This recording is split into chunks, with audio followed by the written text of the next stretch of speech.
pourquoi la santé et le métabolisme sont si différents d'une personne à l'autre alors que nous avons tous les mêmes organes. Bien que nous soyons tous équipés des mêmes organes et des mêmes principes métaboliques, il existe des différences significatives d'une personne à l'autre. Ces différences avaient déjà été relevées par Hippocrate, qui avait élaboré la théorie des humeurs, dans laquelle il avait distinct 4 tempéraments fondamentaux.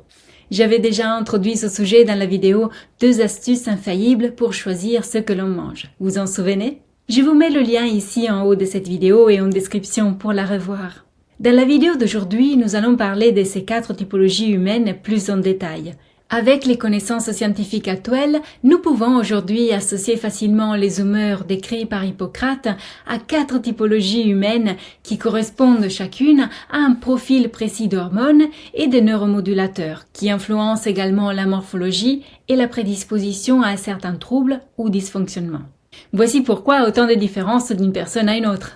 La première de ces typologies pourrait être qualifiée d'hyperadrénique ou colérique. Ce sont des personnes très sensibles émotionnellement, car leur système nerveux végétatif orthosympathique, qui libère l'adrénaline et la noradrénaline, est plus actif.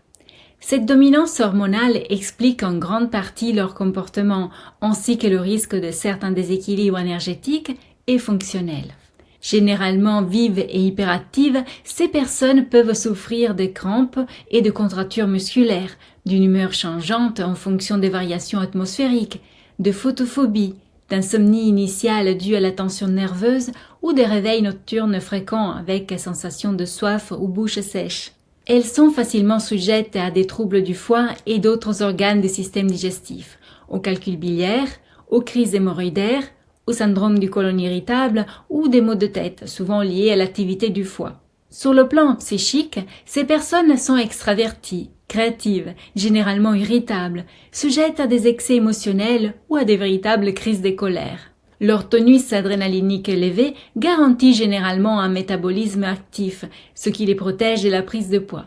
Lorsque celle-ci se produit, la cause la plus probable est un ralentissement du foie, dû aussi bien à des mauvaises habitudes alimentaires qu'à l'usage ou à l'abus de médicaments. Pour les femmes, leur taille reste toujours marquée, même en cas de prise de poids. La deuxième typologie est appelée surrénalienne ou sanguine. Elle se caractérise par une tendance à la croissance musculaire. La prise de poids a tendance à se localiser principalement dans les régions supérieures du corps, notamment au niveau des épaules, des bras, du cou et du thorax, dont le diamètre est supérieur à la moyenne. Souvent, on peut noter des jambes et des cuisses relativement fines, avec des courbes de fessiers réduites ou absentes en raison de la perte de la courbure naturelle du bas du dos et du déplacement en avant du bassin. La peau est épaisse, chaude et rosée, avec des rougeurs faciles et des congestions faciales. Le tissu sous-cutané est compact et ferme, presque fibreux dans les formes les plus marquées. Le tonus musculaire est constamment élevé.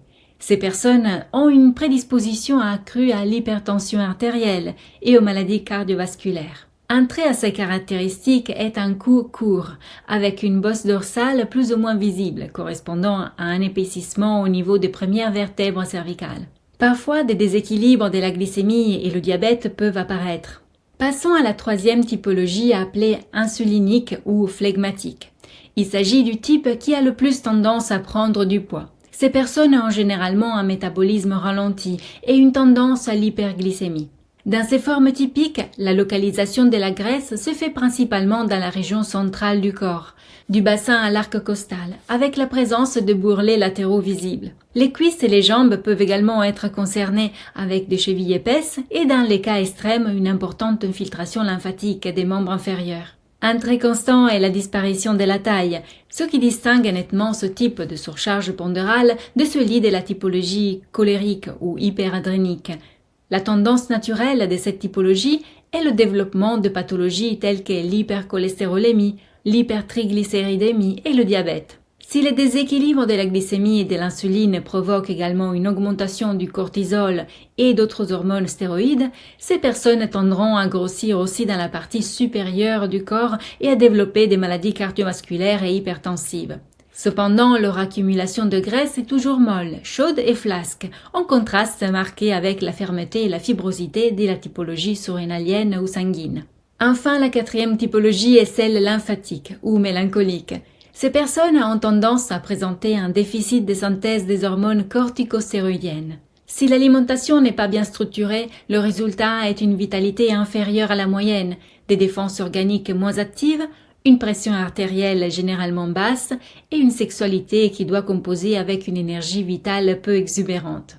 Concernant la morphologie, ces personnes sont généralement allongées et plutôt minces. Bien que cette caractéristique puisse aujourd'hui être considérée comme un avantage esthétique, il faut préciser qu'en l'absence de l'action tonifiante et anabolique des hormones corticostéroïdiennes, il est statistiquement probable que leur appareil musculo-squelettique soit moins efficace et développé que la moyenne, et avec une peau fine. Avec l'âge, on a la tendance à un éclaircissement des cheveux, qui peuvent devenir fins et éteints. Le fait que les tissus périphériques, généralement hypotoniques ou hypotrophiques, aient une faible proportion de graisse explique que ces personnes soient assez frileuses et qu'elles aient tendance à se couvrir beaucoup, surtout au niveau de la poitrine et des épaules.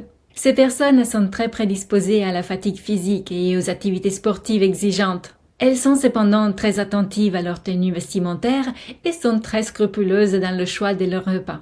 Au restaurant, elles sont très critiques et privilégient la qualité plutôt que la quantité. Il s'agit de personnes tendanciellement prudentes et très attentives à tout ce qu'elles font, possédant les capacités intellectuelles nécessaires pour évaluer tous les aspects d'un problème avant d'agir de manière la plus appropriée. Il va de soi que cette capacité ne serait pas possible sans un bon équilibre émotionnel et une certaine maîtrise de l'impulsivité. Voilà, c'était un petit tour d'horizon des 4 typologies humaines élaborées à la lumière des connaissances d'aujourd'hui.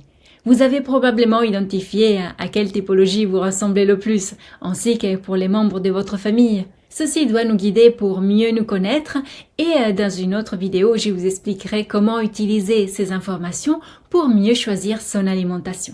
Attention néanmoins à ne pas nous enfermer dans des cases rigides, car il n'est pas rare qu'une personne ait des traits des 2 de ces catégories, qu'elle se situe entre 2 typologies différentes. Chaque personne est unique et spéciale, ne l'oublions jamais. Je vous dis à demain pour une nouvelle vidéo et d'ici là, souvenez-vous qu'il est toujours le bon moment pour prendre soin de soi et de son assiette.